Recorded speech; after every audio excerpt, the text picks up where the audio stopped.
Hello everyone and welcome back to the show. So if you are from a disadvantaged background, if the odds are not stacked up in your favor, right, I believe that if you do what I'm about to explain to you in this video, you are going to improve your chances of success. You're going to improve your odds of success. So I don't need to tell you to stick around to the very end of this video so you can get this concept and embrace it in your life. Hello friend, this is the voice of Ademola Morebi.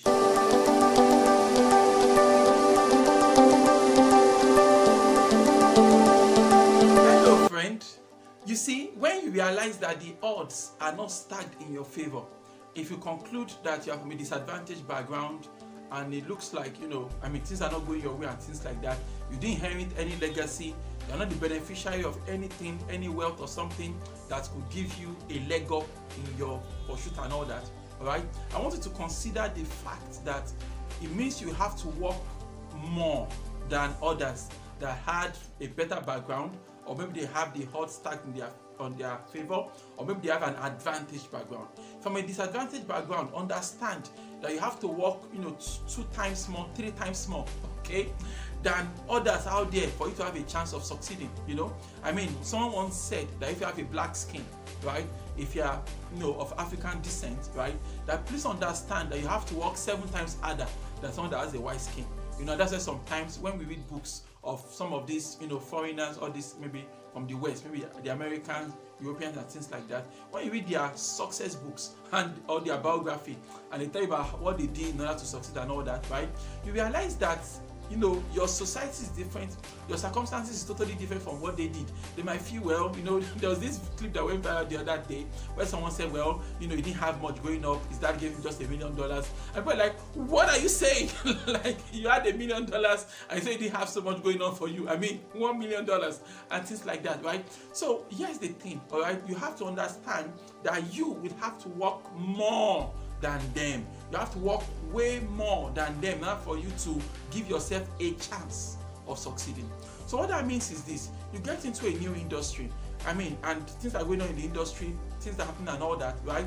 You have to understand that you might have to throw a lot of things on the wall and see what sticks. This is not a time for you to be conservative and do 1 or 2 things. You must work harder than them all. Even though it takes so much work to get 1 or 2 things off the ground, you realize that you have to get 7, 8 things off the ground.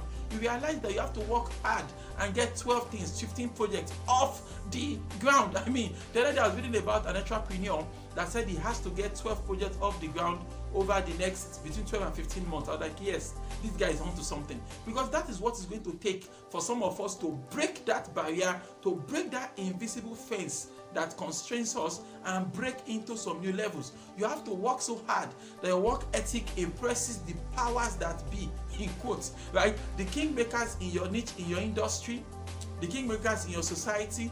You have to work so hard that your work ethic, by sheer work ethic, I'm not even talking about your brilliance now, I'm not talking about your intellectual powers now, I'm talking about your ability to produce so much work that it is impossible for you to be ignored. Like your work, you have so much work out there that people say, wow, this guy has done so much. Let's hear what he has to say. This guy has done so much. Let's go and check out some of what he has done.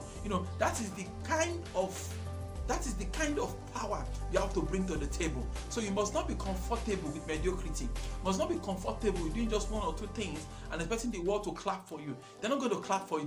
They will barely acknowledge you. I'm telling you, right? But by the time you go above and beyond, when you ask them, please, what is the output required for someone that has mastered this field? And they tell you, oh, you just need to do maybe 10 things. You say, okay, no problem. And they come up with 50 things. Then they are about to listen to you. You understand? So if you have a disadvantaged background, there's so much going on for you. Please understand this thing. Understand clearly that you are going to need to do a lot more work. You have to understand that you have to outwork them all. Where they are doing 5 things, you have your hands on 12 things, and you have to do those 12 things better than the 5 things they do. You have to understand that you have to outwork them all. It's not reasonable for you to think you're going to outspend them. It's not reasonable for you to think you're going to have better connections that will give you an advantage over the others. But if you can work hard, if your work ethic can be above average, if your work ethic is so much, you've done so much work, they will be forced to bring you in into the inner fold. They'll be forced to bring you in on that negotiation table where you can finally give yourself some chance at changing your life. When that happens, all right, you can now give, your next generation, they don't need to work as hard, but you have to sacrifice that. You have to do that hard work. That is what I believe is the key for you to, adjust the odds so that it can favor you in a little way. Why don't you repeat after me this morning? Say, God daily loads me with benefits. I am bold and strong. Every day, in every way, I'm getting better and better. My name is Ademola Morebise. Thank you so much for taking our time to check out this video. Remember, you can lead a formidable life. Have a great day.